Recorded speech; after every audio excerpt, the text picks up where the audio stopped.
늘 듣기만 하고 보기만 하다가 이렇게 사연을 쓰려니 왜 이렇게 떨리는지 모르겠습니다. 첫 문장을 뭐라고 써야 할지 내내 고민하다가 일단 써보자 싶어 우선 제 지금 심경부터 밝히긴 했는데요. 정말 여러모로 어색하고 뻘쭘하네요. 먼저 인사부터 드릴게요. 안녕하세요.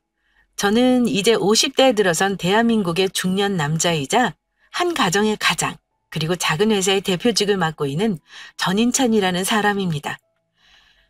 요즘 새로 나오는 명칭이나 유행어 줄임말들이 많은데요. 그중에 제 귀를 사로잡는 단어가 있었어요. 바로 라떼족이라는 말인데요. 라떼는 말이야 하면서 가르치려고 드는 꼰대 무리를 그렇게 부른다고 들었는데 전 아무래도 라떼족이 되긴 글렀나 봅니다. 어린 사람에게 인생을 가르치고 훈계하기엔 전 사실 저보다 어린 사람에 대한 신뢰가 대단하거든요. 사실 제 지옥 같던 인생을 2번이나 구원해준 사람이 아주 작고 어린 친구이기 때문이에요. 그래서 어린아이들에게 나 때는 이랬는데 라는 말로 훈계를 할 수가 없죠. 바로 앞에 말씀드린 대로 제겐 지금껏 2번의 인생 고비가 찾아왔었습니다. 한 번은 사랑하는 아들을 잃었던 비통했던 순간이었고, 또 한 번은 내 인생을 갈아 넣어 악착같이 성공시켰던 제 사업체가 부도 직전의 상황을 맞이했을 때였어요. 그런데요, 전 정말 우습게도 전 하나의 동그랗고 까만 눈동자 덕분에 2번의 시련과 고비를 무사히 넘길 수 있었습니다. 저 같은 어른이 세상이란 건 전혀 모를 것 같은 피 하나 섞이지 않은 어린아이의 검고 맑은 눈동자에 2번이나 다시 일어설 용기를 얻었으니까요. 이런 이유로 전 라떼족이나 꼰대가 될 수 없어요. 어른이랍시고 꼰대질 하기엔 아이는 너무 위대한 존재인 것 같아요. 어른의 거울은 아이이듯 가끔 아이가 어른에게 무한한 용기와 힘을 그리고 깨달음을 주기도 하니까요. 사실은 그래서 이 사연을 쓰게 되었습니다. 이 아이와 저의 인연에 대해 이야기하려고요. 그럼 여러분, 저와 절 구원해준 한 어린 소년의 이야기 한번 들어보시겠어요? 저는 20대 후반에 결혼했습니다. 연애 결혼이었고 아이가 생겨 애초의 계획보다 조금 결혼을 서둘렀죠. 그때 당시만 해도 워낙 보수적인 시대였기에 아이를 가져서 하는 저희 부부의 결혼을 두고 속도 위반이다, 남자가 여자를 책임지는 거다, 주위에선 말이 많았습니다만 사실 전 와이프의 임신이 무척 기뻤습니다. 제 꿈이 좋은 아빠, 좋은 남편일 정도로 아이를 무척 원했거든요. 결혼식 날짜를 잡고 아이를 위한 준비를 하는 내내 저희 부부는 기대감과 기쁨에 충만했었어요. 와이프의 뱃속에 있는 콩알만한 아이를 기다리며 행복했죠. 저흰 아이의 태명을 콩알이라고 지었습니다. 그런데 그 기대가 너무 컸던 탓일까요? 결혼을 준비하는 동안 너무 무리한 탓인지 저희는 첫 번째 아이가 유산되는 아픔을 겪고 말았습니다. 콩알이가 저희에게 온 지 4개월 만이었죠. 저희는 정말 큰 슬픔과 시련에 빠졌지만 곧 헤어나왔죠. 우린 아직 젊고 그 뱃속에 있던 콩알이가 언젠가 우리에게 다시 와줄 거라고 믿었기 때문이었어요. 그렇게 저희는 무사히 결혼식을 마쳤습니다. 결혼을 한 후 저희는 아이를 가지기 위해 최선을 다했습니다. 좋은 것만 먹고 운동도 열심히 하고 좋은 마음을 가지고 전 좋아하는 술과 담배도 끊으며 우리에게 다시 올 콩아리를 위해 만반의 준비를 시작했습니다. 그리고 결혼한 지 2년 만에 드디어 2번째 아이가 생겼습니다. 저희 부부는 첫 번째 상처를 겪었기에 신중했어요. 아이가 뱃속에서 5개월이 될 때까지 아무에게도 말하지 않고 숨겼어요. 아내도 저도 늘 조심하고 또 조심하며 뱃속의 아이를 지켰죠. 그렇게 아이가 5개월이 되고 안정권에 접어들고서야 친구와 동료들은 물론 가족들에게도 임신 사실을 말할 수 있었습니다. 전 참 유난이었습니다. 와이프가 또 유산의 아픔을 겪을까봐 정말 노심초사하며 와이프를 돌봤어요. 그리고 콩아리가 우리의 곁에 다시 돌아왔다고 여기며 정말 애지중지 10개월을 보낸 것 같아요. 그렇게 10개월이 다 차고 아이가 우렁찬 울음을 울며 이 세상에 태어났어요. 손가락도 5개, 발가락도 5개인 건강한 사내아이였죠. 저와 와이프는 아이를 안고 한참을 울었습니다. 첫 번째 아이를 유산한 아픔을 공유한 두 사람이었기에 태어난 아이가 더욱더 소중했던 것 같아요.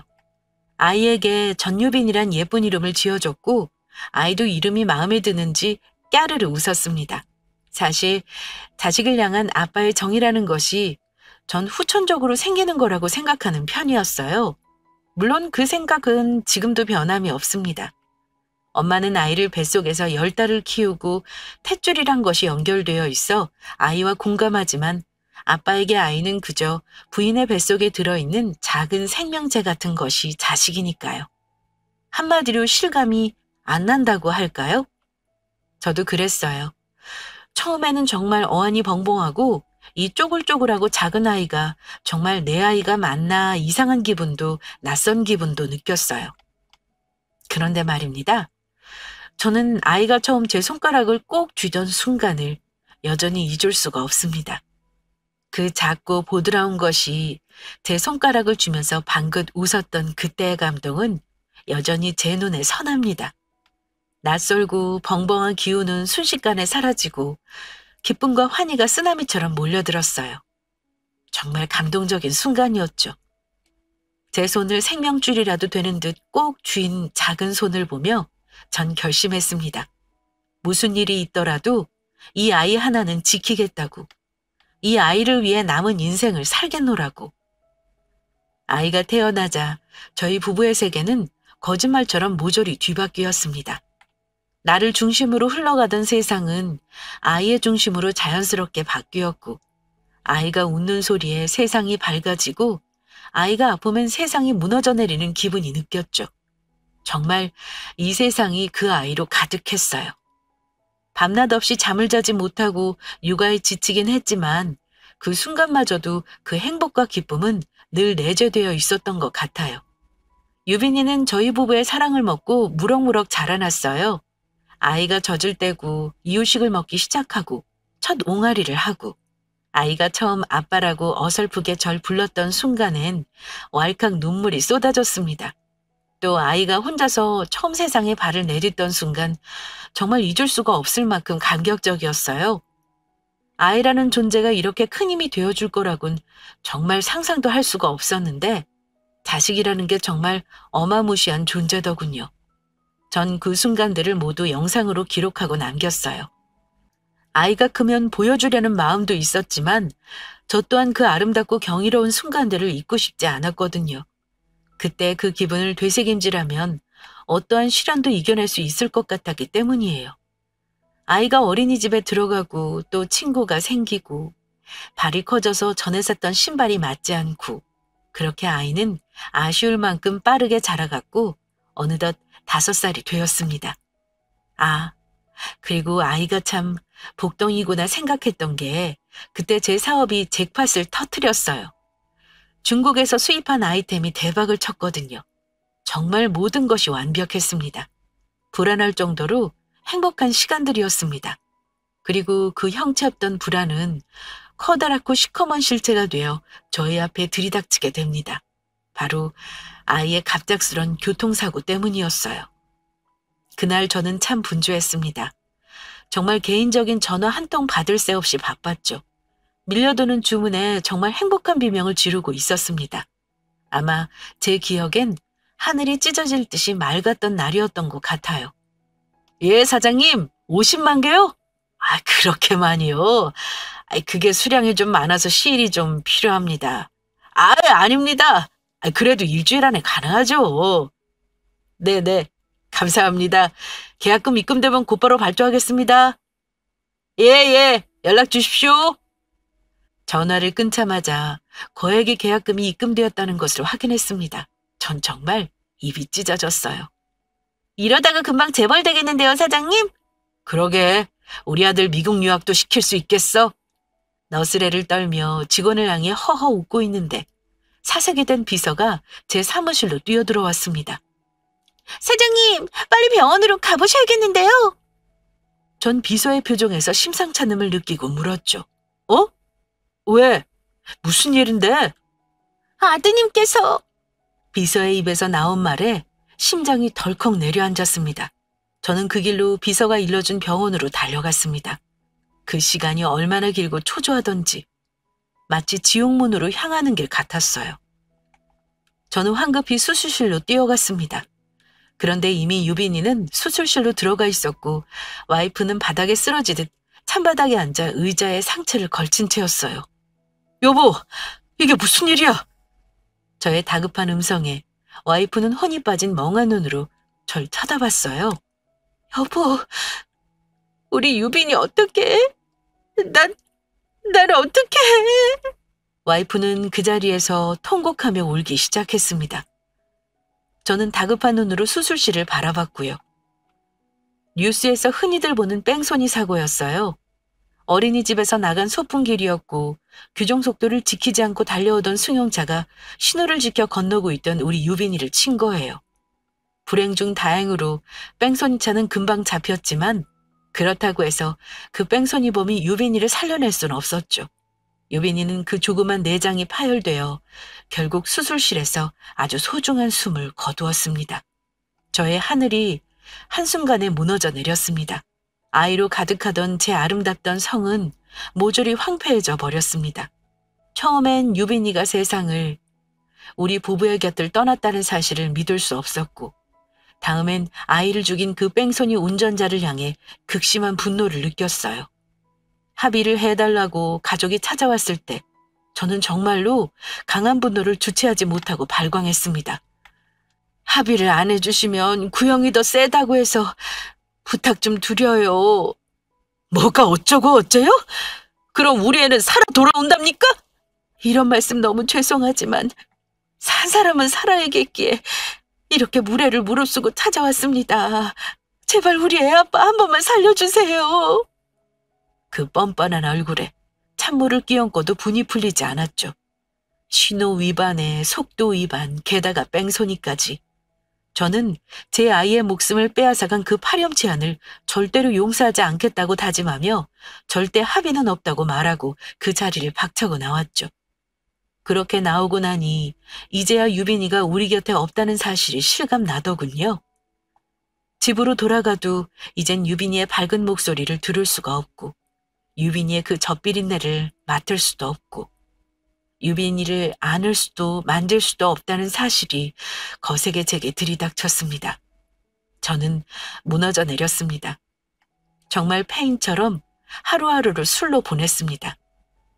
정말 우습게도 유빈이가 없을 땐 몰랐던 상실감에 저는 인생을 살아갈 이유도 찾지 못했어요. 돈을 벌어야 하는 이유도, 악착같이 건강해야 하는 이유도, 심지어 먹어야 하는 이유도 찾지 못한 채 망가져 갔습니다. 그런데 지금아 생각해보면 정말 다행인 것이 제 와이프는 저보다 강했습니다. 제가 그렇게 바닥을 기고 있는 동안 와이프는 유빈이의 장례를 치르고 유빈이의 마지막을 잘 준비해서 보냈어요. 분명 저보다 10달을 제 뱃속에 품고 지냈던 엄마인 와이프가 훨씬 힘들었을 텐데 말이죠. 지금 생각하면 그때 와이프가 정신을 똑바로 차리지 못했다면 저희 부부는 아직도 그 아픔에서 벗어나지 못하고 폐인처럼 인생을 살고 있을 것 같아요. 와이프는 아이의 수목장을 제안했습니다. 다 자라지 못한 아이가 무럭무럭 잘 자랄 수 있게 양지 바른 곳에서 아이의 이름을 붙여 나무를 심자고 했죠.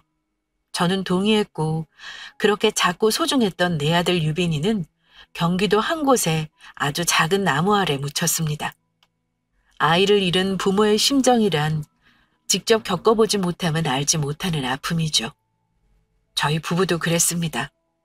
그렇게 유빈이의 수목장이 끝난 이후에도 저는 영 정신을 차리지 못했습니다. 하루하루 절망으로 지내야 했죠. 유빈이의 흔적을 찾아 밤새 울었고 그렇게 흔적을 찾지 않는 날엔 술을 마시고 울었습니다. 저는 죽어가듯이 조금씩 말라갔고 와이프는 제가 그럴수록 더욱더 안간힘을 써서 그 시기를 버텼습니다. 그렇게 시간은 속절없이 흘렀습니다. 유빈이가 없는데도 세상은 돌아간다는 사실이 절 더 슬프게 했죠. 그 무렵 와이프는 보육원의 봉사활동을 다니기 시작했어요.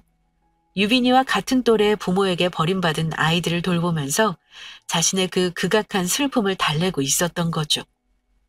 지금 생각해도 정말 와이프는 대단하고 또 존경스러운 것 같아요. 나약한 저와는 생각하는 방식과 문제를 직면하는 방식이 다르죠. 무척 현명하고 대단한 여자예요. 이런, 제 이야기가 제 와이프 자랑으로 빠져버렸네요. 어쨌든 각설하고 다시 이야기로 돌아가겠습니다. 그렇게 유빈이가 세상을 떠난 지 1년이 조금 안 되었던 때 와이프는 여전히 힘들어하는 저에게 아주 조심스럽게 한 가지 제안을 해왔습니다. 여보, 이번 주 주말에 뭐 해? 글쎄, 뭐 딱히 별거 없어. 왜? 저는 영혼 없이 물었습니다. 그러자 와이프가 그러더군요. 나랑 같이 보육원 봉사 활동 가지 않을래? 유빈이가 죽어버린 이 상황에 다른 아이를 돌보라니 저는 반감이 먼저 들더군요. 싫어. 그런 거 당신이나 해. 난 그럴 마음에 여유 없어. 여보, 봉사라고 생각하지 말고 치료라고 생각해. 나도 정말 죽을 만큼 힘들었는데 거기 다니면서 좀 치유된 것 같아. 내가 그 아이들에게 뭔가를 해준다고 생각했는데 사실은 그 아이들에게 엄청난 위로를 받고 있더라고, 나. 그러니까 당신도 한번 가보자, 어? 싫다고! 다른 아이로 치유될 마음이 아니야! 알아. 당신 마음도 아는데 그래도 나 믿고 한번 가보자. 사실은 당신에게 꼭 보여주고 싶은 아이가 있어서 그래. 내게 보여주고 싶은 아이? 그게 무슨 소린가 싶었죠. 혹시 아이를 입양이라도 하자는 뜻인가 화가 버럭 나기도 했죠. 그런데 와이프의 눈빛이 간절했어요. 하긴 자기도 힘들 텐데 이렇게 괴로워하는 날 지켜보는 이 여자의 기분이 어떨까. 그러고 보니 와이프의 얼굴은 몰라보게 야위어 있었어요. 제가 제 슬픔만 신경 쓰느라 나보다 더 아플 아이의 엄마의 마음을 너무 돌보지 못했다는 후회가 밀려오더군요. 그래서 결국 전 와이프의 말을 따르기로 했어요. 그래, 가보자.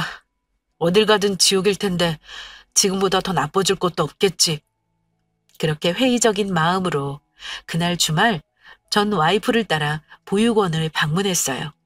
딱히 부담감도 어떠한 기대도 가지지 않고 찾은 보육원에서 전 그 아이를 처음 만나게 됩니다. 제 인생을 2번이나 살린 검고 맑은 눈을 가진 소년을요. 전 사실 딱히 별 생각이 없었어요. 별 감흥도 없었죠. 예전이었다면 부모를 잃거나 부모에게 버려져 기관에서 보호 중인 아이들이 무척 가여웠을 것 같은데 이미 남은 감정도 영혼도 모두 유빈이를 묻은 나무 밑에 묻어버린 저에게 보육원의 고아들은 그저 유빈이가 아닌 아이들 그 이상도 그 이하도 아니었습니다. 그래도 어쩌겠어요. 기왕 갔으니 전 묵묵히 와이프가 하는 일을 도왔어요. 빨래를 빨고 급식을 돕고 청소를 했죠. 제가 막 이불을 널고 있을 때였습니다. 보육원 선생님 한 분이 제게 다가오더군요. 안녕하세요. 저 부탁 하나만 드려도 될까요? 전 건성으로 대답했습니다. 뭔데요? 오늘 봉사 오신 분 중에 남자분이 없어서요. 남자아이들 목욕 좀 도와주실 수 있나 해서요. 예, 뭐, 늘 유빈이의 목욕을 담당했던 저에게 크게 어려운 일도 아니기에 흔쾌히 승낙하고 아이들을 씻기기 위해 목욕탕으로 향했어요. 열악한 시설의 보육원 욕실은 많은 아이들이 씻기엔 많이 협소하고 빈약했습니다. 전 커다란 고무다라이에 받친 물 앞에 앉아 아이들을 기다렸죠. 그때 작고 마른 아이가 홀딱 벗고 쪼르르 달려와 들어왔습니다. 그리고 전 그 아이의 얼굴을 보고 숨이 멎고 말았습니다. 죽은 유빈이는 아니었지만 유빈이와 너무도 닮은 아이였기 때문이었어요. 유빈이와 나이도 비슷해 보이고 체격도 얼굴도 정말 놀라울 정도로 닮아 있었죠. 전 그제야 와이프가 내게 보여주고 싶다던 아이가 누군지 깨달았어요. 안녕하세요, 아저씨. 저 윤영호라고 합니다. 그리 또박또박 말하는 아이의 목소리를 듣고 있는데 저도 모르게 볼을 타고 눈물이 떨어져 내렸습니다. 모두 쏟아 말라버렸다고 생각했던 눈물이 저도 모르게 아이 얼굴을 보고 흘러버린 거죠. 그런 저를 아이는 까만 눈으로 물끄러미 바라보더군요. 그러고는 절 향해 그러더군요. 선생님 슬퍼요? 혹시 저 때문에 슬픈 거예요? 그리 물어오는 아이의 음성에선 자신이 절 울린 것은 아닌가 하는 죄책감이 묻어 있었습니다. 어찌 어린아이가 이런 생각을 하게 되었을까? 저는 갑자기 가슴이 미어지더군요. 전 고개를 세차게 흔들었습니다. 아니, 아니야.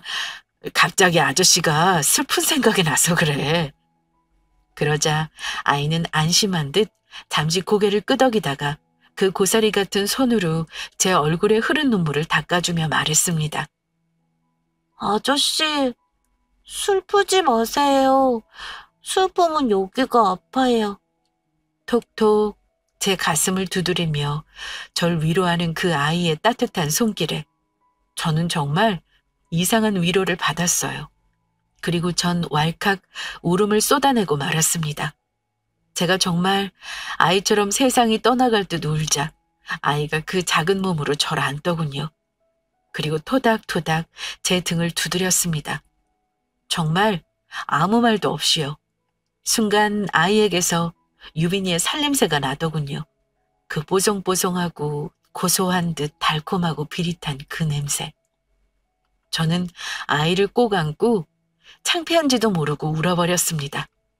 정말 그 작은 품이 어찌나 큰 위로가 되던지 황폐했던 제 마음에 아주 따뜻한 단비가 내리는 기분이었어요.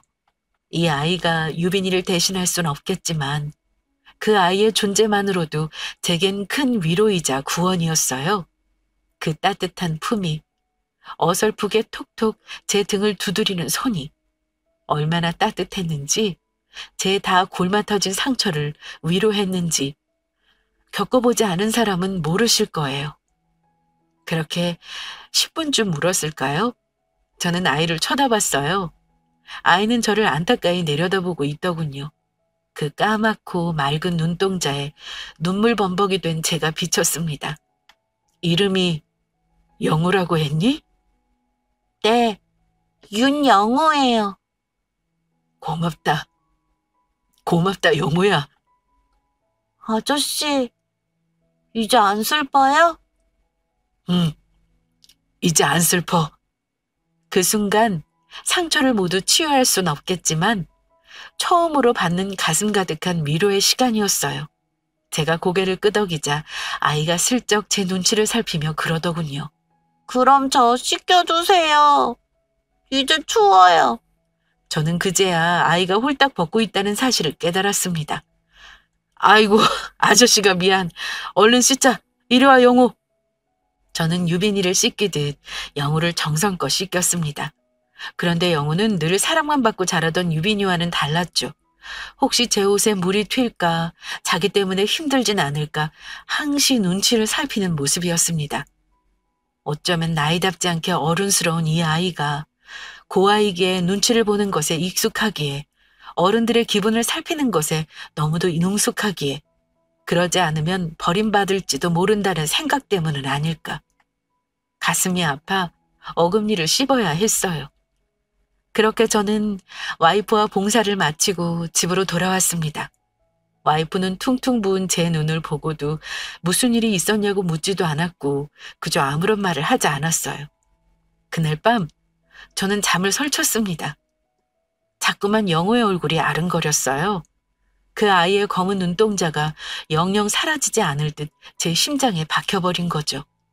사실 유빈이를 닮은 그 아이를 계속해서 보는 것이 좋을까? 아니면 한 번으로 끝내는 것이 좋을까? 그 아이를 보고 있으면 너무 힘들지는 않을까 하는 생각들로 머릿속이 너무 복잡했습니다. 밤새 잠자리를 뒤척이고 일어난 저는 아침 식사 자리에서 와이프에게 넌지시 물었습니다. 여보, 당신이 보여주고 싶었다던 아이, 윤영우, 그 아이 맞지? 봤어? 와이프의 음성이 씁쓸하더군요. 와이프도 분명 그 아이를 처음 보고 우리 유빈이를 떠올렸을 테니까요. 어쩌면 그 아이는 와이프에게도 저에게도 상처를 건드리는 존재였을지도 모릅니다. 그럼에도 와이프는 그 아이를 보길 선택한 거겠죠. 봤어. 아이가 정말 착하고 의젓하더라. 그래서 마음이 더 아파. 한참 어리광 부릴 나이인데. 저도 와이프의 생각에 동의했어요. 그리고 결심한 듯 말했죠. 우리가 그 아이 후원자가 되어주면 어떨까? 애 대학 졸업할 때까지 우리 형편이 허락하는 한 좀 도우면 어떨까 해서. 그러며 전 어제 있었던 일과 제가 느낀 감정을 그대로 와이프에게 전했어요. 그리고 덧붙였죠. 당신도 공감하겠지만 이건 그냥 그 아이에게 내가 빚을 갚는다고 생각하는 거야. 어제 나 정말 큰 위로 받았거든. 와이프는 잠시 생각하다가 말하더군요. 좋아요. 나도 찬성해요. 그 아이 유빈이를 닮은 걸 떠나서도 너무 예쁘고 천사 같은 아이라 자꾸 눈에 밟혔어요. 그렇게 저희 부부는 아이의 후원을 결정했어요. 그 주 주말 곧장 다시 보육원으로 가서 필요한 서류를 전하고 아이를 위해 후원을 약속했어요. 그리고 덧붙였죠. 아이 초등학교 가면 다른 애들처럼 학원도 보내고 용돈도 넉넉히 주고 그러고 싶어요. 그것도 가능할까요? 물론 가능합니다. 그렇게 해주시면 우리 영우에게도 무척 좋은 일이에요. 사실 고아의 대부분은 자기들이 언제 버림받을지 모른다는 강박과 당장 내일이 어떻게 될지 모른다는 불안이 커요. 그런데 이렇게 꾸준히 후원을 약속해 주시면 영우의 정사발달에도 큰 도움이 될 거예요. 영우와 인사하시겠어요? 아니요, 인사해봤자 영우가 감사합니다라고 하기밖에 더 하겠어요. 영우한테 그런 소리 듣고 싶지 않아요. 감사한 건 오히려 저희 부부니까요. 네, 그게 편하시면 그렇게 하세요. 원장님은 믿음이 갈 만큼 좋은 분이었습니다. 저희 부부는 그렇게 원장님과 상담을 마치고 원장실을 나왔어요. 유빈이를 잃었다는 상처가 평생 사라지진 않겠지만 뭔가 조금은 마음이 가벼워진 느낌이었어요. 무거운 바위가 반쯤은 치워진 기분이랄까요? 그것만으로도 너무 살만해져서 저는 그제야 큰 숨을 내쉬었습니다. 유빈이가 죽은 지 1년이 조금 넘은 때였죠. 그렇게 와이프와 아이들이 뛰노는 모습을 보며 천천히 산책하고 있는데 아줌마! 아저씨! 라는 소리가 들리더군요. 고개를 돌려보니 영우가 저희를 향해 달려오고 있었어요. 조심해, 넘어져! 와이프가 기겁하고 영우를 향해 달려갔죠. 그러자 영우가 와이프의 품에 폭 안기더라고요. 숨이 턱까지 차오른 목소리로 그러더군요. 아줌마, 아저씨! 제 후원자가 되어주셔서 고맙습니다. 저 공부 열심히 할게요. 그래서 아줌마, 아저씨처럼 훌륭한 사람 될 거예요.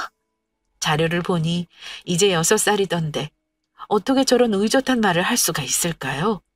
저는 울컥 올라오는 감정을 억누르며 두 사람에게로 다가갔어요. 영우야, 맛있는 거 많이 먹고 자조심하고 정말 우린 네가 건강하게만 자라주면 좋겠어. 그렇게 저희는 일주일에 한 번 꼭 주말엔 영우를 보러 갔어요. 만약 일이 있으면 그 주 평일에라도 꼭 들러 영우를 만났어요. 원장님의 배려로 밖에 나가서 외식도 하고 쇼핑도 함께 했어요. 가끔 놀이동산도 함께 가기도 했죠. 아이는 정말 저희를 부모처럼 따랐어요. 저희도 영우를 친자식처럼 아꼈어요. 영우는 아이를 잃은 저희 부부에겐 정말 하늘에서 내려준 선물 같았어요. 영우는 참 밝고 착한 아이였어요. 말도 무척 예쁘게 하고 바른 아이였죠. 영우와 보내는 시간이 너무너무 즐겁고 소중했습니다. 마치 유빈이가 살아 돌아와 함께 있는 것 같은 기분도 들었습니다. 그런데 그렇기에 저희는 영우에게서 조금 떨어져 있어야 한다는 것도 잘 알고 있었죠. 만약 영우가 유빈이의 존재를 알게 되고 그 아이가 자신과 무척 닮았다는 것을 알게 된다면 마치 자신이 유빈이의 대체품인가 하는 생각에 충격에 빠질 것을 염려했거든요. 만약 그렇다면 그것 또한 아이에겐 상처일 테니까요. 그것이 저희가 영우를 입양하지 않고 그저 후원자로 남고자 했던 이유이기도 하니까요. 영우는 무럭무럭 자랐어요. 어떤 때는 일주일 만에 찾아갔는데 키가 부쩍 자라 있었던 적도 있었죠. 영우도 저희를 부모처럼 따랐고 저희도 영우의 존재가 무척 소중했습니다. 아이가 커가는 것을 보며 유빈이의 흔적을 찾기도 했고 유빈이를 잃은 슬픔을 치유하기도 했습니다. 그렇게 저희는 서로에게 뗄래야 뗄 수 없는 사이가 되어가고 있었어요. 그렇게 영우는 무럭무럭 자라 15살이 되었어요. 저희가 알게 된 지도 어느덧 10년이란 세월이 흘렀고요. 영우는 사춘기도 참 예쁘게 지나갔어요. 비뚤어지지도 그렇다고 반항하지도 또한 자신의 처지를 비관해 어두워지지도 않았어요. 물론 처음의 약속대로 공부도 무척 열심히 했었죠. 사람의 욕심이 참 웃기죠? 그저 건강히만 자라주면 좋겠다고 생각했었는데 아이가 좋은 성적을 가져다 주니 그것 또한 참 기쁘고 즐거운 일이었어요. 그렇게 영우는 저희 부부의 기쁨으로 자리 잡았습니다. 그런데 그 무렵 제게 두 번째 시련이 닥칩니다. 승승장구하던 제 사업이 갑자기 확 기울게 된 겁니다. 수주를 맡았던 중국 공장의 부도로 물건이 지급이 되지 않고 그러면서 거래처의 환불 요청이 쇄도한 겁니다. 이미 물건 대금을 중국에 치른 상태라 진퇴양난이었습니다. 이러다간 정말 곧 부도가 날 것 같은 상황이었죠. 대출도 모두 막히고 이젠 직원들 월급까지 2달째 밀렸어요. 그러다 보니 직원들이 회사를 하나둘씩 떠나기 시작했고요. 지금 생각하면 전 참 나약한 인간이었습니다. 유빈이가 세상을 떠날 때도 그렇게 한없이 무너지더니 이번에도 마찬가지였어요. 평생을 갈아 넣은 회사가 한순간에 와르르 무너지자 저는 또 한 번 깊은 절망에 빠지게 되었습니다. 여보, 다 좋아질 거야. 우리 조금만 견디자, 응? 힘내서 일어나야지. 와이프의 위로에도 저는 쉽게 정신을 차리지 못했습니다.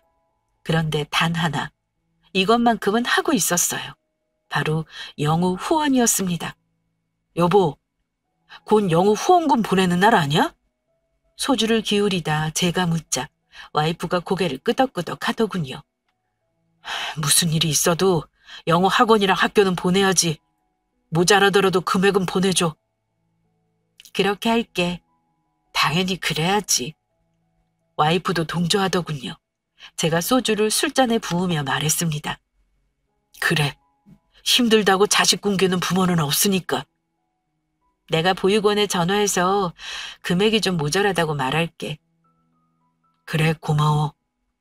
그렇게 후원금을 보냈어요. 그리고 전 절망의 늪에 빠졌죠. 회사는 빠르게 무너져갔고 저는 속수무책으로 당할 수밖에 없었어요. 그리고 결국 영우의 후원마저 할 수 없는 지경에 이르게 되었습니다. 정말 절망의 연속이었습니다. 후원까지 못할 만큼 형편이 어려워지자 제 마음은 더 피폐해지고 힘들어졌죠. 그날도 그랬습니다. 불 꺼진 회사 앞 계단에 걸터앉아 저 혼자 깡소주를 들이켜고 있었어요. 와, 나 이제 정말 망한 거구나 싶었어요. 눈앞이 불 하나 켜지지 않고 어두운 회사처럼 깜깜하더군요. 그런데 그때였습니다. 멀리서 작은 발걸음 소리가 들리더군요. 혹시나 대금을 받으러 온 빚쟁이인가 싶어서 전 긴장했습니다. 손에 들고 있던 소주병을 손에 꼭 쥐었죠. 곁으로 다가오는 그림자가 작았어요. 소년 같기도 혹은 덩치가 작은 어른 같기도 했습니다. 제가 다가오는 사람을 향해 눈살을 찌푸리는데 변성기가 지나지 않아 꺼슬꺼슬한 목소리가 들려오더군요. 아저씨, 영우였어요. 저는 심장이 쿵 하고 떨어졌죠. 영우가 이 먼 곳에 어떻게 알고 찾아온 것인지도 모르겠고 회사가 망했다는 사실을 알면 충격을 받을 텐데 걱정되는 마음이 가득했습니다. 저는 황급히 손에 들고 있던 소주병을 내려놓고 최대한 밝은 목소리로 영우를 맞았습니다. 영우야, 세상에 우리 영우가 이 먼 곳까지 어떻게 왔어? 저희가 후원을 못하게 되었다는 사실을 알고 그것 때문에 찾아온 건가도 싶었고 보고 싶었던 영우의 얼굴을 보니 좋기도 하고 이래저래 복잡한 마음이 컸습니다. 저는 벌떡 일어나 영우에게 걸어갔죠. 그런데 영우의 얼굴이 좋지 못했어요. 역시 저희가 후원을 하지 못하게 된 것에 대한 실망이 큰가 싶었어요. 아이를 볼 낯이 없더군요. 저는 까칠해진 얼굴로 물었습니다. 밥은 먹었어? 그러자 고개를 절레절레 흔들더군요. 가까운 편의점으로 가서 빵과 우유를 사들고 왔습니다. 나란히 회사 벤치에 앉았죠. 이 주변에 식당도 없고 뭐도 없어. 너 크림빵 좋아하잖아. 저는 영우의 손에 빵과 우유를 쥐어주고 까만 밤하늘을 바라봤습니다. 뭐라고 지금 이 상황을 설명해야 할지 모르겠더군요. 무슨 일이 있어도 자식 밥은 굶기지 않는 게 부모 마음인데 자식처럼 생각했던 영우에게 후원금을 보내지 못한 것이 꼭 마음이 부족해서인 것 같고 볼 면목이 없더군요. 제가 아무 말 없이 앉아 먼 하늘을 바라보는데 영우가 메고 있던 가방을 벗어 열더군요. 아저씨, 어? 이거요. 저는 영우가 가방에서 꺼내 내미는 것을 봤습니다. 어두워 잘 보이지 않았지만 형태는 명확했죠. 바로 빨간색 돼지 저금통이었습니다. 영우야, 이게 뭐야? 제가 지금까지 모은 돈이에요. 다 아저씨가 주신 용돈 남은 거 모은 거예요. 이걸 왜? 원장님이 아저씨 사업이 어려워지셔서 저 후원금을 못 보내주셨다고 말씀하셨어요. 그래서 이거 정말 작은 돈인데 보태시라고요. 갑자기 목이 턱하고 매더군요. 저는 아이가 후원금을 주지 않는 것을 따지러 왔을 거라고 생각했었는데 자기가 한 푼 두 푼 모은 저금통을 제게 내밀다니요. 저는 놀라 물었습니다. 영우야, 이 귀한 걸 왜 나한테 줘? 아저씨가 용돈도 넉넉하게 못 줬는데 게다가 앞으로 영우 후원금을 줄 수 없을지도 몰라. 미안하다. 꽉 막힌 음성이 금방이라도 울음이라도 터질 듯 흘러나갔습니다. 그러자 영우가 그러더군요. 아니요. 아저씨 지금까지도 너무 감사했어요. 전 아저씨가 힘들지 않고 행복했으면 좋겠어요. 그러니까 이 돈 받아주세요. 정말 얼마 되지 않지만 지금까지 아저씨랑 아줌마가 저한테 주신 사랑을 조금이라도 보답하고 싶어요. 영우야. 얼른요, 아저씨. 눈앞이 흐려졌습니다. 저는 떨리는 손으로 아이가 건넨 저금통을 받았죠. 가벼운 그 저금통이 어찌나 묵직하게 느껴지던지요. 이 어린아이의 마음이 너무도 예쁘고 감사해서 정말 눈물이 줄줄 흘렀습니다. 영우의 까만 눈동자가 저를 향했습니다. 아저씨, 저는 아저씨가 정말 잘 해내시고 이겨내실 거라고 믿어요. 지금까지 제가 본 아저씨는 그래요. 제겐 아저씨가 슈퍼맨이고 배트맨이에요. 어떤 영웅보다 더 멋져요. 그러니까 아저씨 힘내세요. 절 바라보는 까만 눈동자엔 진심이 가득했습니다. 저는 아이의 저금통을 손에 꼭 쥐고 엉엉 또 한 번 처음 영우를 만났던 그날처럼 물었습니다. 영우가 돌아가고도 한참이나 전 그 자리에 앉아 있었습니다. 천천히 돈을 세어보니 10만 원이 조금 안 되는 돈이더군요. 이 돈을 모으면서 아이는 얼마나 많은 간식을 참고 가지고 싶은 것을 참았을까. 생각만으로도 너무 귀하고 귀해서 정말 한 푼도 쓸 수가 없더군요. 그런데 전 그 돈을 썼어요. 순대국밥집에 가서 순대국을 특대로 한 그릇 사서 야무지게 먹었습니다. 밥 한 톨, 양념 하나 남기지 않고 모조리 싹싹 긁어 먹었죠. 그렇게 한 그릇 몽땅 비우고 나자 놀라울 정도로 힘이 났습니다. 뭐든지 다 헤쳐나갈 수 있을 것만 같은 용기가 생기더군요. 한 아이에게 저는 슈퍼맨보다 배트맨보다 멋진 영웅이니까요. 그렇게 영우가 사준 밥을 먹은 전 그 다음 날 전 곧장 중국으로 향했습니다. 중국 공장의 사장을 만났고 수많은 논의 끝에 제가 중국 공장을 인수하기로 결정했죠. 물론 이미 치른 대금값 대신으로요. 그렇게 돌아와 저는 곧장 일을 정리했고 사업을 재정비했습니다. 그리고 제 사업은 빠르게 일어나기 시작했어요. 정말 그렇게 절망했던 시간이 언제였나 싶을 정도로요. 힘들 때면 신뢰감 가득한 눈으로 바라보던 영우의 까만 눈동자를 생각했습니다. 그러니 그 힘든 것도 별거 아니더군요. 전 영우 덕분에 다시 한번 절망에서 빠져나오게 된 겁니다. 제게는 말로는 할 수 없을 만큼 놀랍고도 경이로운 일이었습니다. 나약하기 그지였고 시련 앞에 무너지기 일쑤였던 제가 피 한 방울 섞이지 않은 아이로 인해 힘을 얻고 새 삶을 살게 된다는 것이죠. 그렇게 제 사업은 다시 정상궤도에 올랐고 공장까지 인수했으니 더 많은 돈을 벌게 되었죠. 그러면서 영우의 후원을 다시 시작할 수 있게 되었어요. 그리고 영우에게 그 저금통을 돌려주었죠.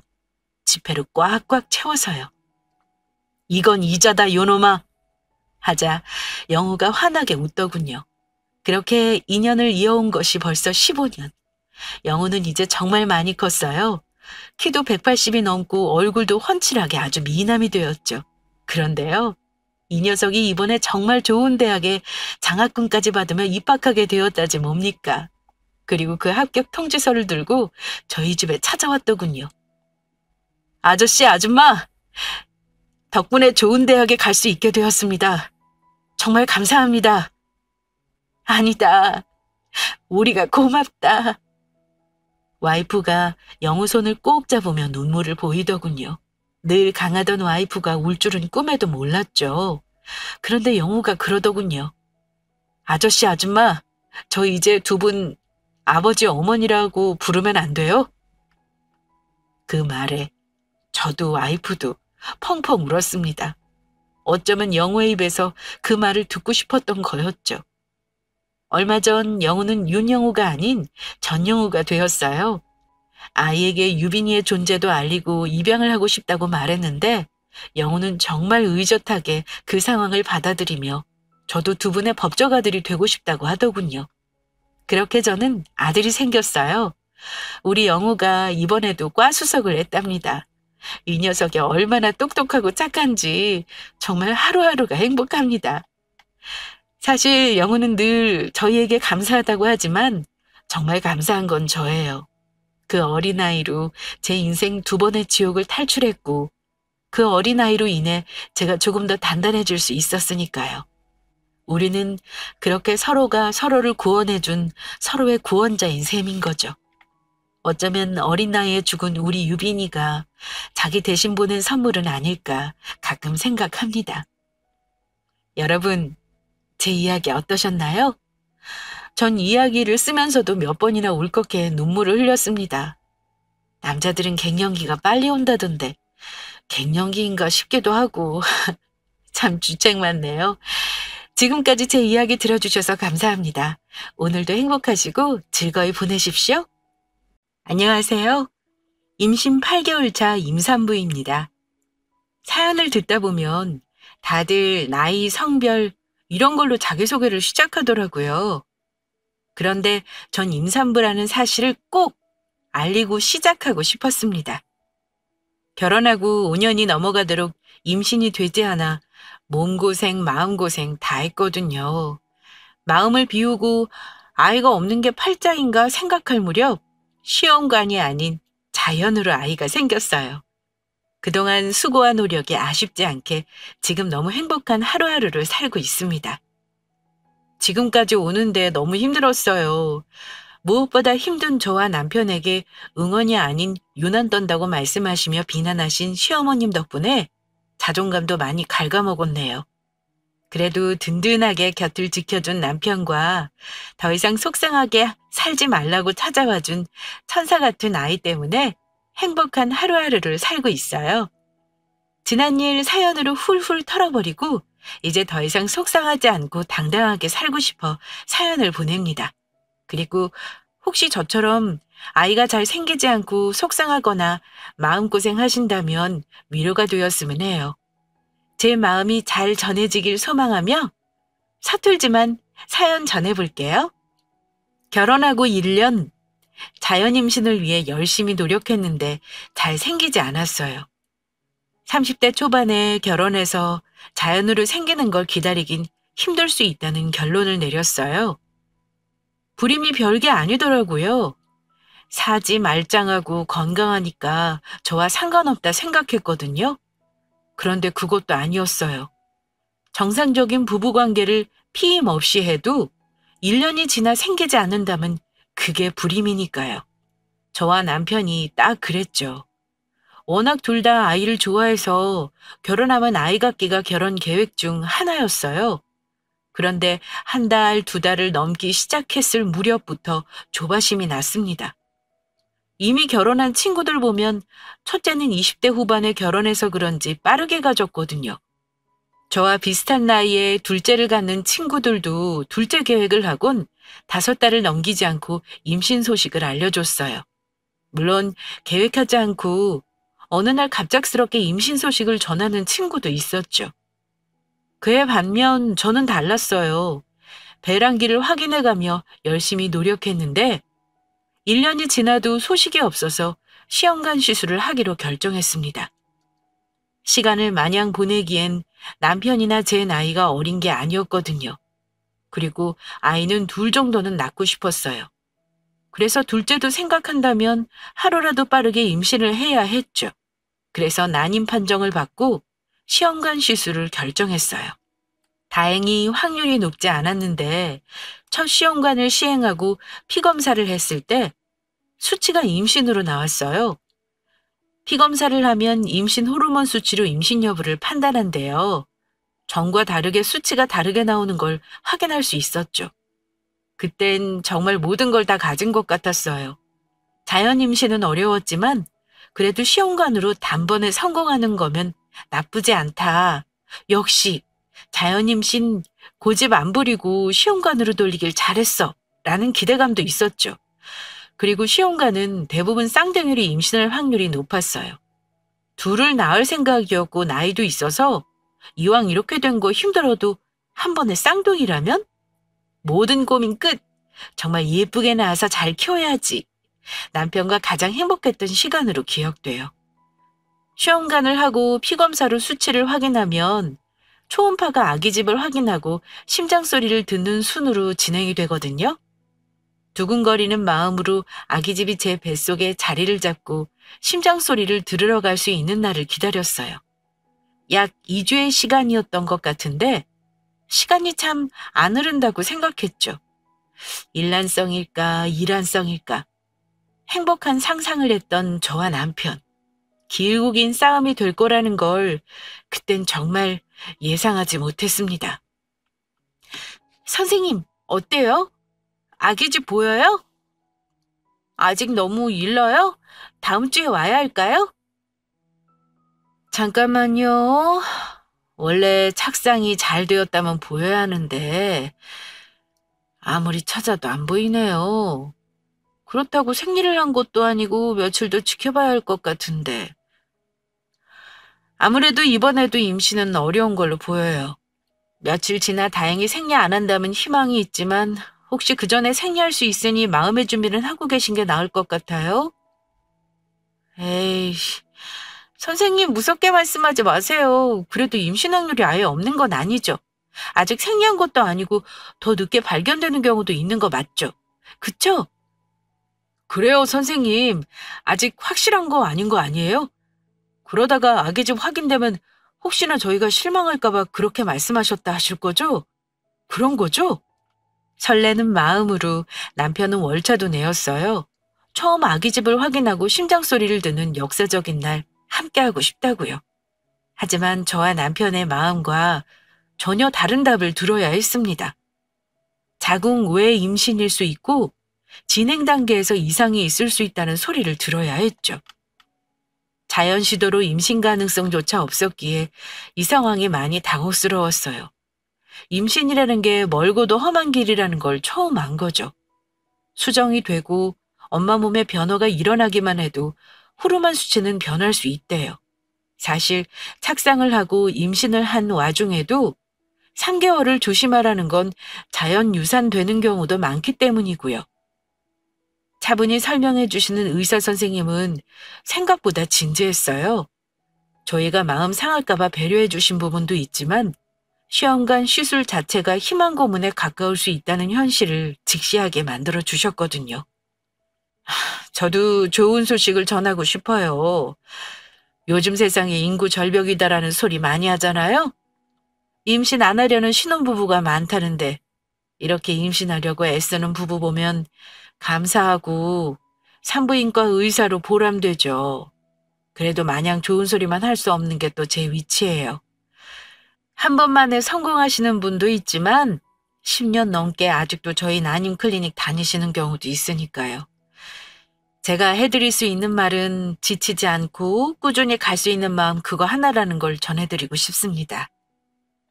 기대감을 품고 좋게 말해주길 기다렸던 저와 남편은 냉정한 의사의 말에 상처를 입기도 했어요. 집으로 가는 차 안에서 이해 못하는 건 아니지만 그래도 너무 냉정하다는 말을 서로 주고받았죠. 한 번, 두 번, 세 번 그렇게 시험관 시도 횟수가 늘어가면서 처음 말해줬던 의사 선생님 말을 곱씹게 되었어요. 서운했던 그 말은 어느새 위로가 되어 있었죠. 그리고 현실로 다가왔어요. 힘들다는 거 알고 시작했는데 매번 임신이 아니라는 소리를 들을 때마다 무너지는 가슴을 부여잡고 애써 괜찮은 척, 덤덤한 척 마음을 추스려야 했죠. 힘들고 긴 과정을 거쳐도 엄마가 될 수 있다는 그 결과 하나면 버틸 수 있을 것 같았습니다. 산부인과 대기실에 앉아 순서를 기다리면서 유모차를 끌고 오는 부부들을 볼 때면 정말 부러웠어요. 나는 언제쯤 유모차 끌고 아기 안고 올 수 있을까 생각했죠. 처음에 난임 시술을 받으러 병원에 올 땐 남편과 이야기도 많이 했어요. 첫 임신 소식을 듣기 전에도 설레임과 기대감이 컸으니까요. 그리고 금방이라도 임신하고 아기를 낳고 산부인과가 아닌 소아과로 다닐 것 같았어요. 하지만 한 번, 두 번, 세 번 횟수가 늘어가니 남편과 대기실에 앉아 있어도 서로 주고받는 말이 적었어요. 마치 합격자 발표를 듣는 기분이었거든요. 합격이라는 원하는 결과가 아니면 위로의 말을 건네기도 차가운 분위기. 산부인과 대기실에 앉아있는 저와 남편이 그랬습니다. 어떻게 됐니? 이번에도 또 꽝인 거야? 이게 벌써 몇 년째니? 너랑 상우 결혼한 지도 4년이고 시험관인지 뭔지 임신한다고 병원 드나든 것도 벌써 3년이 넘었다 얘. 그 말하면 안 생기는 거 아니니? 둘 다 문제 있는 것도 아니라며. 들어설 애면 벌써 들어섰겠다. 그거 아니면 누구 하나 애 못 갖는데 속이는 거 아니니? 이건 뭐 소식이라도 들려야 뭘 어떻게 하지? 상가집도 아니고 입 밖으로 내지는 못하고 쉬쉬하고 소식도 안 들려. 아주 피가 마른다 말라. 엄마는 말을 왜 그렇게 해? 아무리 답답하고 속상해도 당사자만 하려고. 솔직히 나도 병원에 가고 있지만 제일 힘든 건 지혜야. 다양한 검사에 시술에 몸 붓는 거 보면 안쓰럽다니까. 그런데 내가 대신 해줄 수 있는 것도 아니고 엄마가 이렇게 말하는 거 다 가슴에 남아. 안 보고 살 거 아니면 그런 말 하지 마. 가뜩이나 지혜 기죽어 사는데 엄마는 왜 그런 말로 애 눈치 주고 그래? 그렇게 시험관 쉬수라며 임신 결과를 기다린 게 어느덧 3년이 지나가고 있었어요. 다람쥐 쳇바퀴 굴러가듯 새로운 달이 되면 병원에 가 하나씩 임신을 위해 달려가니 시간이 가는 것도 제대로 몰랐거든요. 아니, 사실은 알고 싶지 않았어요. 긴 싸움이 될 것 뻔한데 시간이 중요할까? 애써 외면하고 싶었습니다. 임신했다는 소식, 엄마가 된다는 사실 하나만 보고 앞으로 달렸으니까요. 그러면 어느 날 갑자기 시어머님이 역정 아닌 역정을 내셨어요. 그렇게 소식도 없는 거 왜 하는 줄 모르겠다고요. 그리고 저희 만날 때마다 상갓집에서 누구 죽었을 때 그 이야기 꺼내면 가족들 속상하니 아무 말 못하는 것처럼 꼭 지금 저희 집 분위기가 그렇다고 불편해하셨습니다. 그러면서 혹시 임신 못하는데 임신할 수 있다는 기대로 시간 버리는 거 아니냐는 말까지.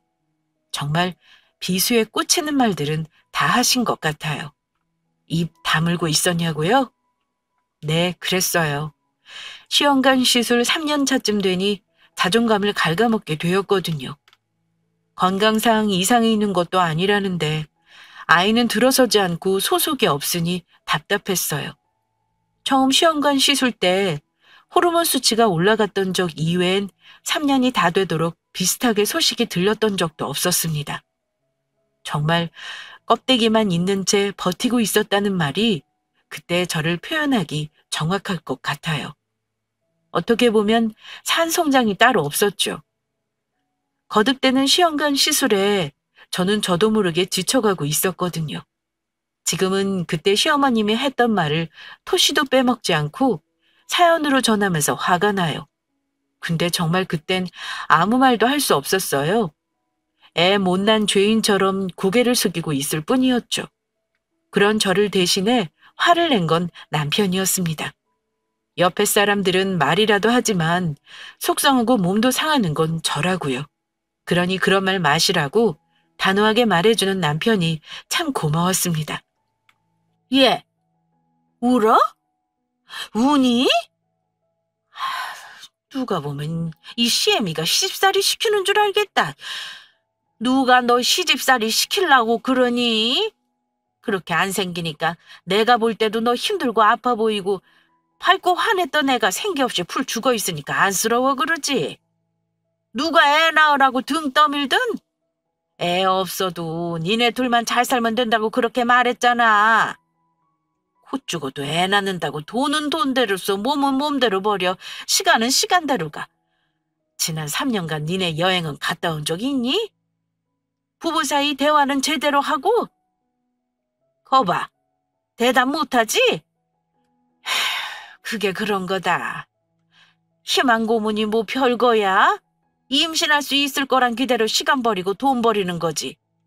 생길 애였음 진작 생겼어. 그만 포기하고 니네 살 길 살아. 보는 나도 다 속상해.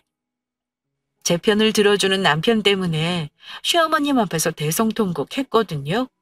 그간의 서름이 복받쳐 오르는 듯 멈추려 해도 멈출 수 없었습니다. 깜짝 놀란 시어머님은 오히려 억울해하셨죠. 애 낳으라고 등 떠민 적 없다고요. 3년 동안 애 가지러 시도하면서 쓴 돈만 해도 얼마인 줄 아냐며 오히려 어이없어 하셨습니다. 그 돈이면 신혼집 더 큰 데로 가고 해외여행도 몇 번 다녀왔겠다고요. 옆에서 같이 듣던 남편은 그만하시라고 언성을 높였어요. 하고 싶은 거 하는데 왜 엄마가 참견이냐고요. 돈 달라는 거 아니고 대신 몸 아파 달라는 거 아닌데 너무 쉽게 말한다며 꼬박꼬박 시어머니께 대꾸했습니다. 시어머님은 아랑곳하지 않으셨어요. 그러던 말든 당신 말만 하기 바빴으니까요. 지금 생각해보면 대꾸 못하겠으면 그냥 나왔으면 되는데 왜 거기 앉아서 그 말을 다 듣고 있었는지 모르겠네요. 임신하고 싶은데 마음처럼 안 되고 산부인과 3년에 저도 참 바보 천치가 다 되어 있었던 것 같았습니다. 아니, 말이야 바른 말이지. 요즘 MZ세대 애들은 애 안 낳는다며? 애 키우는데 돈 많이 드니까 애 낳고 지들끼리 행복하게 산다는데 너네는 웬 유난인지 모르겠다. 생겨도 안 낳을 판에 안 생기는 애 돈 써가며 기를 쓰고 임신하려는 이유가 뭔지. 그렇게 했는데 안 되면 포기할 줄도 알아야지. 그만큼 했으면 된 거야. 앞으로 몇 년을 더 그렇게 할 줄 알고 치료받는 돈을 그렇게 흥청망청 쓰는지 모르겠어. 얼마 전 뉴스 보니까 자식 하나 키우는데 6억 든다며? 니네는 이미 2, 3억은 치료받느라 쓴 거 아냐? 애 생겨도 키울 돈 없겠다. 그만 써. 밑 빠진 독에 물 붓기지. 니네만 행복하게 살라고. 엄마, 그만하세요. 엄마 말대로 그 돈 우리 마음대로 쓰고 행복 찾으면 되는 거 아니야? 지나고 후회하더라도 우리가 하는 거고 왜 엄마는 자꾸 그만하라는지 솔직히 모르겠어. 정말 지혜가 걱정되는 건지 치료비가 아까운 건지 말이야. 병원비에 몇 억을 썼어도 그 돈 우리가 사용해서 그걸로 행복한다면 된 거 아니야? 엄마 말대로 그렇잖아. 여행 가서 쓰면 그 돈은 뭐 달라? 저축해서 미래에 사용하는 거 아니고 사용하는 거만 어디에 사용하든 그건 엄마가 뭐라고 할 게 아닌데 왜 지혜 맘 상하게 그래? 나 갈 거니까 그런 줄 알아. 지혜야, 일어나서 가자. 있어봤자 더 좋은 소리 못 듣겠다. 듣다 안 된다고 판단했는지 남편이 제 팔을 들고 일으켜 세웠습니다. 있어봤자 좋은 소리 못 들을 테니 그만 가자고요. 그러면서 끝까지 시어머님에겐 실수한 거라고 입장을 고수했어요. 시어머님 말처럼 어차피 사용하는 거, 그 만족은 저희가 느끼는 건데 왈가왈부할 사항은 아니잖아요. 정말 시어머님 말을 듣다 보면 저희가 지치는 걸 걱정하시는 건지 아니면 거기에 들어가는 돈을 걱정하시는 건지 알 수 없었죠. 행복하길 바란다는데 정말 저희 행복을 바라시는 분이 맞아라는 뉘앙스로 저희가 답답하다는 듯 말씀하셨으니까요. 남들은 돈 많이 들어 자식 안 낳는다는데 돈 들여 자식 낳을 필요 있냐는 말은 지금도 가슴에 못으로 박혀 있습니다. 그렇게라도 낳고 싶은 마음을 정말 하나도 이해 못하시는 건 그럴 수 있다 쳐요. 그래도 그 말은 저희에게 하지 마셨어야 했습니다. 그렇게 시험관 시술을 받던 3년째 되던 해부터 시어머님은 노력해도 아이가 안 생기자 치료비 받는 돈이 아깝다는 말씀을 서슴없이 하셨어요. 자기야, 우리 정말 욕심일까? 우리 사주에 아이가 없다는데 우린 그것도 모르고 아이 생기라고 이렇게 간절하게 비는 거면 어떡해? 결국 마음만 상하고 안 생기는 거 아닐까? 요즘은 그런 생각이 들어. 남들은 임신하면 태몽도 잘 꾼다는데 그 흔한 꿈 한 번 안 꾸는 거 보면 우린 애 없나 싶어서. 왜 그런 이야기를 해? 하고 싶은 거 하는 거지. 시도도 안 하고 시간 지나 한 살이라도 젊을 때 좀 더 해볼 걸 이런 후회하기 싫다며. 힘든 거 알고 시작했잖아. 그냥 묵묵히 가는 거지 뭐. 시험관 시술 후기 보면 다 그렇잖아. 포기할 때 찾아온다는 말도 있고 늦게 찾아와서 그만큼 더 소중하다는 말들. 이왕 결정한 거 가보자. 혹시 네가 너무 힘들거나 몸이 못 견디겠다 생각 들면 말해. 그렇게까지 널 희생하면서 아이 갖고 싶지 않아. 그렇다면 그건 정말 욕심이지. 우리가 행복해야 앞으로 우리에게 올 아이도 행복한 거니까. 길고 어두운 임신을 위한 불임 치료를 받으며 묵묵히 터널을 걸어가고 있었습니다. 원래 제 스타일이 그렇거든요. 무언가 내 의지대로 할 수 없을 땐 발버둥을 쳐도 소용없더라고요. 오히려 체력이 소진되고 마음이 더 상하고 그러니까요. 삶을 사는 오랜 노하우가 있는 건 아니지만 적어도 제가 살아온 30년의 삶은 그랬습니다. 힘들고 어떻게 할 수 없는 시기가 한 번쯤 찾아오면 그냥 바닥에 납작 엎드렸어요. 엎드린 채로 느리더라도 서서히 기어가더라도 앞으로 가는 거죠. 그러다 보면 어느 순간 길고 긴 터널의 끝이 보이거든요. 또 언젠가는 터널을 언제 빠져나왔는지 인지하지 못한 채 행복한 하루의 한순간에 빠져있기도 했어요. 임신 준비를 위해 3년간 묵묵히 다람쥐 쳇바퀴를 굴리듯 앞만 보고 간 제가 그랬습니다. 그러다 시어머님으로 갑자기 위기가 찾아왔어요. 문득 이게 다 내 욕심인가 싶었던 거예요. 삼신 할머니는 우리 부부에게 줄 아이가 없는데 계속 귀찮게 구는 거 아닐까 싶었죠. 눈길도 안 주는데 이러고 있는 게 맞나 흔들렸어요. 근데 남편이 흔들림 없이 절 붙잡아 주더라고요. 누구나 후회의 순간, 힘든 순간은 있기 마련이고 그럼에도 해야 한다 생각하면 묵묵히 가는 거 아니냐고요. 저와 같은 생각을 한 이 남자, 제 남편이라 고맙고 든든하다 생각한 순간이었습니다. 그리고 혹시라도 제 건강이 힘들거나 마음이 견디기 힘들면 그땐 깨끗이 포기하겠다는 말에서 사랑도 느낄 수 있었죠. 이런 사람을 닮은 아이가 낳고 싶었습니다. 그래서 힘든 이 과정을 계속하기로 마음 먹었어요. 남편 말처럼 시간이 더 지나 후회하느니 할 수 있는 데까지 최선을 다하고 싶었습니다. 니네 아직도 소식 없는 거지?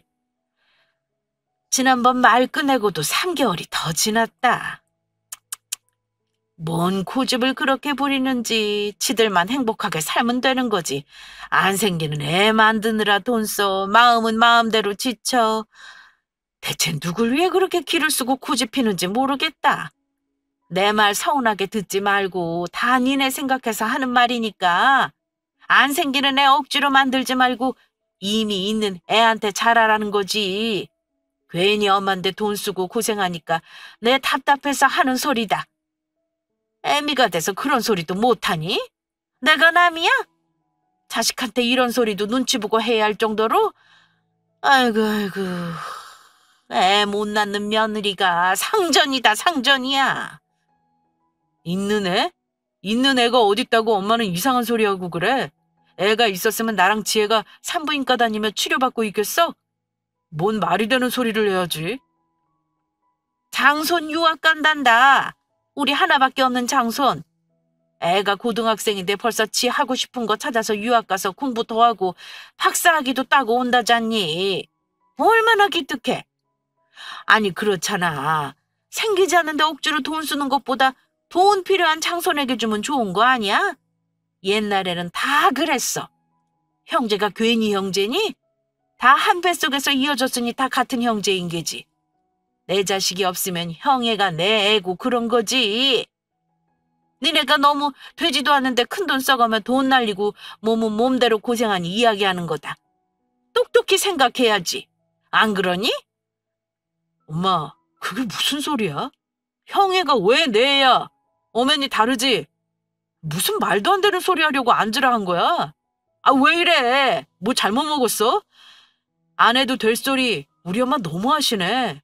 형이 돈 필요하대? 그래서 엄마가 나한테 그러는 거야? 아니면 앞으로 나 안 보려고 작정한 거야? 처음 말 꺼내기가 어렵지 다음은 쉬웠나 봅니다.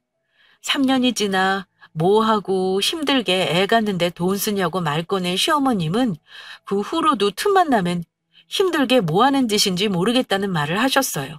그래도 한 귀로 듣고 한 귀로 흘리기로 했죠. 그래서 사실 자주 뵙거나 전화를 드리지도 않았어요. 드려봤자 좋은 소리 못 들을 테고 마음 상할 거 없으니까요. 그래도 아예 안 보고 살 순 없으니 오랜만에 식사라도 할 겸 시어머님 집에 들렸습니다. 그랬더니 또 한 소리 하시는 거죠. 여전히 소식도 없는데 돈 갖다 버리고 있냐고요. 그러면서 한탄하듯 말씀을 이어가셨죠. 밑 빠진 독에 물 그만 부으래요. 그러면서 없는 아이 만들 생각 하지 말고 있는 애한테 잘해주라고 말씀하셨습니다. 옆에서 듣는 저도 놀랐어요. 애? 애가 있다니요? 라는 말을 그 와중에 저도 했으니까요. 그랬더니 시어머님이 하시는 말씀이 정말 가관이었습니다. 시아주버님 아이, 큰 조카를 두고 하는 말이었거든요. 남도 아니고 조카는 옛날이었으면 다 자식에 속했대요. 요즘 애들이 워낙 실리를 따지고 선을 그어서 그렇다면서 장손이 잘 돼야 우리 집안이 잘 되는 거라는 말도 덧붙이셨답니다.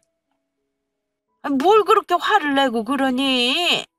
내가 아예 없는 말을 하는 것도 아니고 내가 모르는 사람 도우래? 어디 기부하래? 장손이 남이야? 니네 이렇게 돈은 돈대로 쓰고 시간 지나서 돈도 없고 아이도 없으면 그땐 어쩌려고? 니네 제사밥 차려줄 애들은 있어? 길바닥에 돈 투럭으로 갖다 버리고 있는 거야. 니네가 하는 일이 지금. 근데 봐라. 그 돈을 장손에게 쓰면 그러면 어떻게 되는지 빤히 눈에 보이잖니. 장손은 공부도 잘해. 유학 가서 지하길 잘 살 필요해. 이럴 때 니네가 치료비에 버리는 돈 투자다 생각하고 장손한테 유학비로 보태주면 얼마나 좋아. 집안에 장손이 잘 돼야 그 집안이 사는 거야. 그래도 네 형은 애도 잘나 잘 키워 투자할 가치가 있는 곳이니 오죽하면 이렇게 말할까. 막말로 장손이 잘 돼서 고맙다고 니네 챙기지 입 싹 씻겠니? 아이고 이 답답이들아 그렇게 모르겠어? 썩은 동아줄에 돈 쏟아붓지 말고 금줄 잡으라는 거야 금줄. 어이가 없어 한참을 저랑 남편이 멍하니 시어머님을 바라봤습니다. 지금 이런 망언을 하는 게 다른 사람이 아니라 당신 엄마라는 사실에 남편은 화가 많이 난 것 같았어요. 형이 도와달라고 한 거냐 아니면 엄마 혼자 생각이냐 형제들 사이 갈라놓으려고 엄마가 작정했냐 등등 대체 왜 이러시냐고 언성을 높였습니다. 사실 3년 넘게 시험관 쉬수라며 돈 많이 들었어요. 정부에서 지원은 해주지만 한계가 있거든요. 결국 더 한다는 건 개인 사비라 임신이 안 되면 밑빠진 독에 물 붓기가 맞았습니다. 하지만 그렇다고 시어머님께 도와달라고 한 적 없었어요. 돈 아쉽다고 힘든 내색한 적 없고요. 몸이 고되고 지쳐도 남편이나 저나 알고 시작했고 저희 두 사람 몫이라 생각했습니다. 그래서 도를 지나치게 말씀하시는 시어머님을 이해 못하겠더라고요. 그건 남편도 마찬가지였죠. 하지만 이런 상황에서 제정신 나간 건 시어머님이 아니라 저와 남편이라 생각하시는 것 같았습니다. 상우야, 이 엄마가 하는 이야기 화만 낼 게 아니다. 옛날엔 다 그러고 컸어. 큰아버지가 어려우면 작은아버지가 돕고 작은아버지가 어려우면 큰아버지가 돕고 괜히 큰아빠 작은아빠 소리가 붙는 건 줄 알아? 그만큼 책임감을 가지라는 거야. 아우 됐어. 평양감사도 지 싫으면 그만이라고 하기 싫으면 말아라. 주기 싫으면 주지 마. 안 주면 되는데 이 애미를 아주 이상한 노망난 할머니로 몰아붙여도 유분수지. 나중에 다 늙어 이 애미도 없고 챙겨줄 가족도 없을까봐 미리 투자한다는 셈치고 안 생기는 애 억지로 돈 써 만들려고 하지 말고 장손 유학비나 주라는데 그걸 못해서 애미 앞에서 언성 높이면 말 다 했다. 내가 자식 헛 키웠네. 헛 키웠어. 아우 늙으면 죽어야지. 며느리도 있는데 이렇게 두 눈 부릅뜨고 대더니 무서워서 말도 못 꺼내겠네. 아이고 영감. 갈 때 나도 데려가지 그랬어요. 내가 이 꼴 보려고 당신 먼저 보냈나 봐요. 아이고.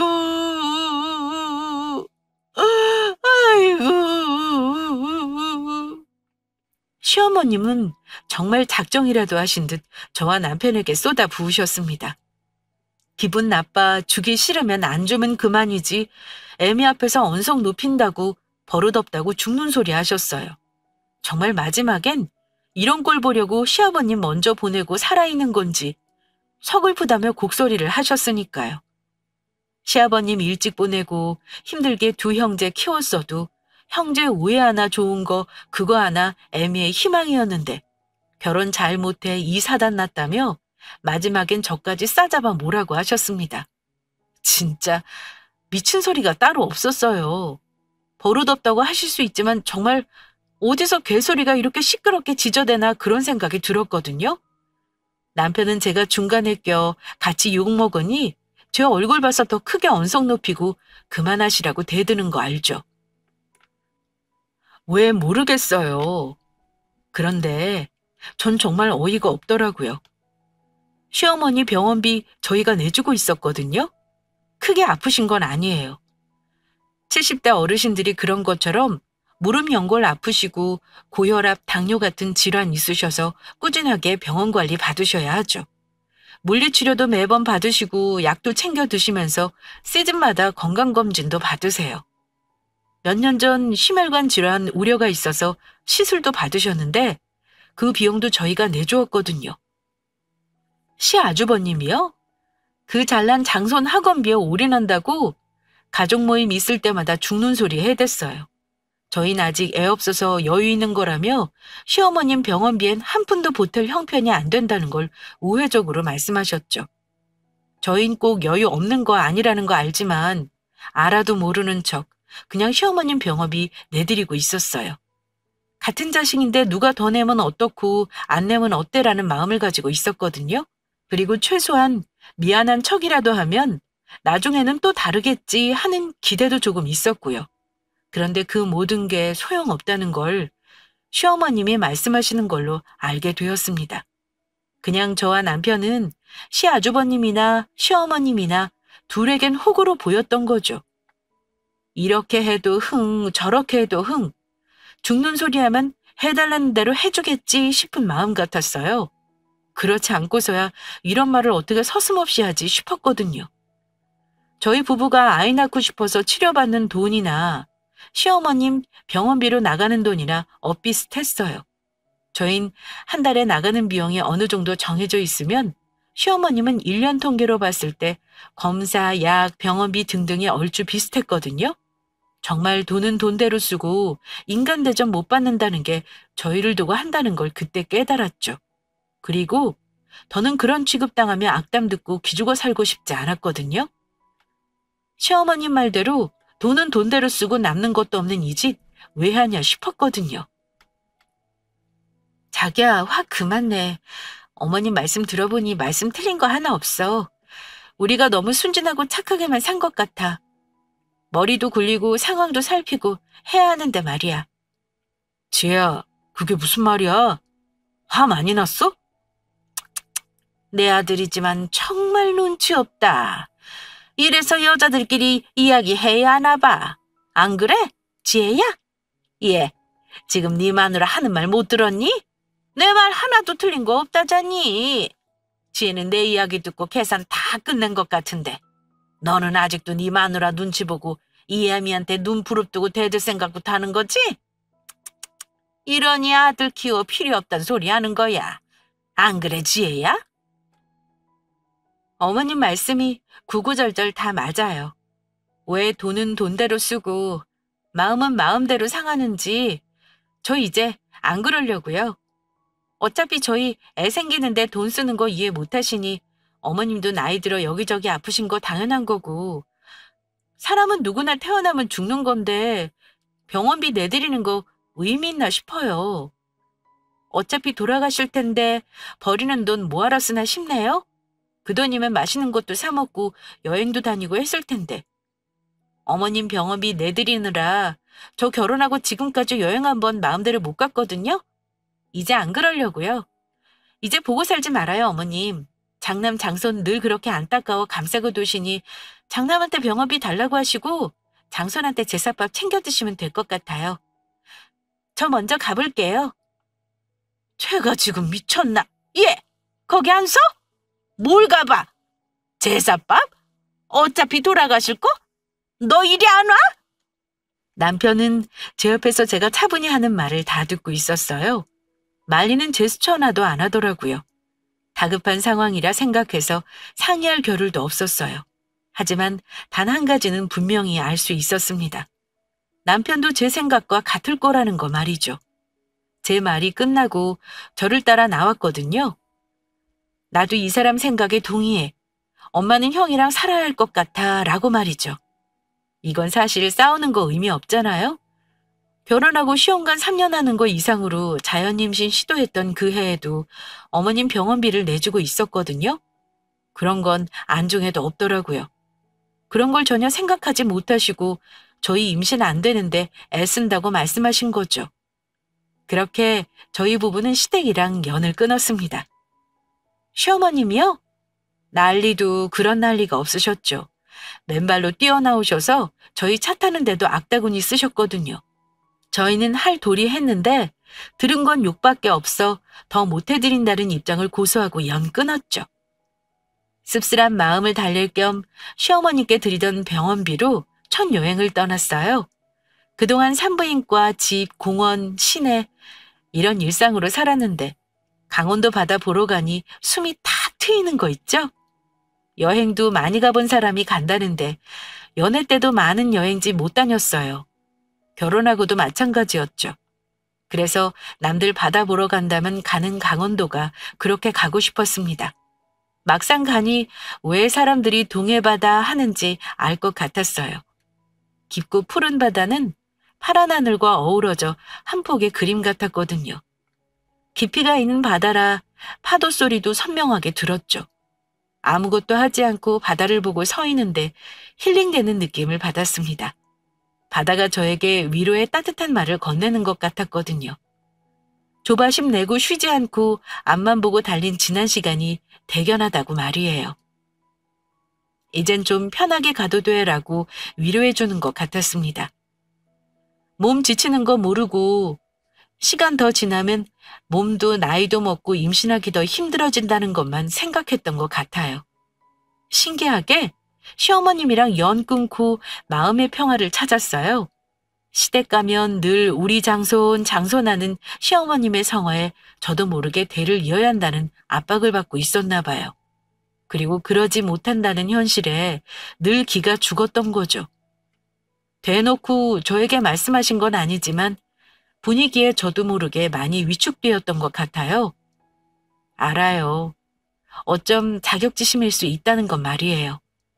그래도 참고 참다 마지막에 속 시원하게 연 끊고 나니 마음이 편해졌어요.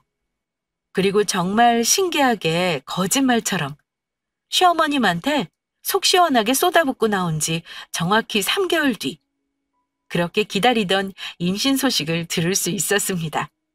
그것도 신기하게 자연 임신으로요. 처음 임신 소식을 들었을 때 얼떨떨했어요. 세상을 다 얻은 것 같은 기분이 들 줄 알았거든요. 그런데 아니더라고요. 진짜? 정말? 내가? 라는 의문이 가장 먼저 들었어요. 그렇게 기다리고 기다리던 소식인데 실감이 나지 않았어요. 꿈인가 싶었으니까요.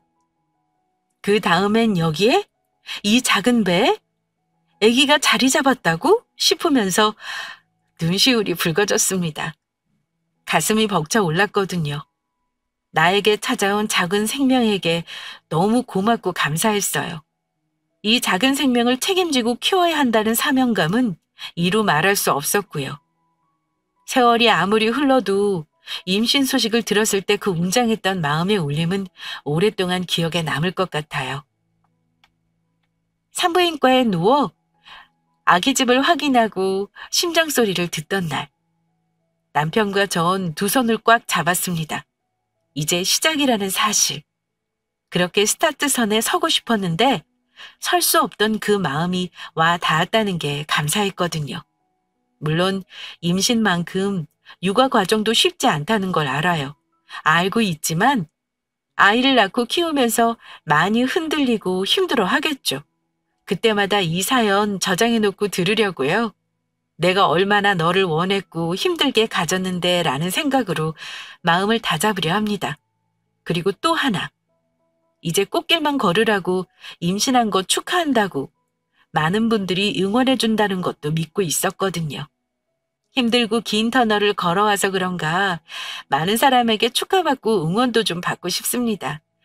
이제 겨우 관문 하나 통과했는데 저 좀 유난일까요? 그래도 오늘은 좀 들어주세요. 그렇게 힘든 임신 관문을 뚫고 무려 8개월 차거든요. 사연이 읽어질 때면 9개월, 이제 한 달만 있으면 아기를 만나요. 입체 초음파로 뱃속에 있는 모습을 봤는데 제가 낳고 싶다던 남편을 쏙 빼닮은 거 있죠? 두 눈을 감고 있었는데 콧매, 입매가 영락없는 남편이었어요. 쌍꺼풀이 있으면 저, 없으면 남편인데 이건 태어나야 알 수 있을 것 같아요. 그래서 출산 후가 너무 기다려집니다. 친정엄마는 뱃속에 있을 때가 제일 효자라는데 전 정말 빨리 만나고 싶거든요. 이제 한 달의 기다림이 지나면 아기를 만날 거예요. 그러고 나면 한동안의 제 자유는 사라지겠죠? 그리고 전 행복한 시간을 보내고 있을 거예요. 그러니 제 걱정은 이제 마시고 시청자분들도 항상 행복한 시간 보내시길 바라요. 그리고 누가 뭐라 해도 시간 지나 후회하기 전 하고 싶은 건 꼭 하시고 사셨으면 좋겠습니다. 그게 뭐든요. 저도 여러분을 응원할게요.